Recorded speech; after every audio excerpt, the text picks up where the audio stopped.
નમસ્કાર દર્શક મિત્રો, વૈભવ દ્રષ્ટિ સમાચારમાં આપનું હાર્દિક સ્વાગત છે। સિહોર ડાયવર્ઝનને કારણે ક્યાં સુધી થશે જનતા હેરાન?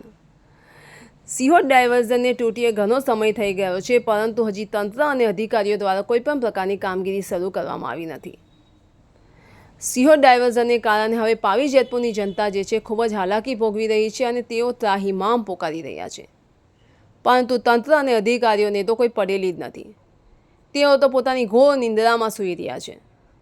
સિહોર ડાયવર્ઝનની તંત્ર અને અધિકારીઓ દ્વારા મુલાકાતો તો લેવામાં આવે છે, પરંતુ કામગીરી કોઈપણ પ્રકારની શરૂ કરવામાં આવી રહી નથી।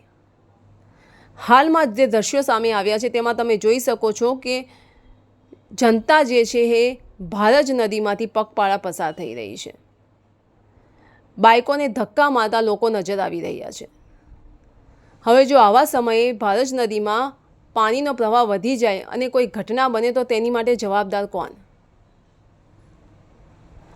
જનતાને તંત્ર અને અધિકારીઓ દ્વારા એટલી હદ સુધી મજબૂર કરી દેવામાં આવ્યા છે કે લોકોએ પોતાના જીવના જોખમે પણ આવી રીતે પસાર થવું પડે છે। તંત્ર અને અધિકારીઓની આ બેદરકારીને કારણે ખરેખર જનતા ખૂબ જ હાલાકી ભોગવી રહી છે। ધન્યવાદ।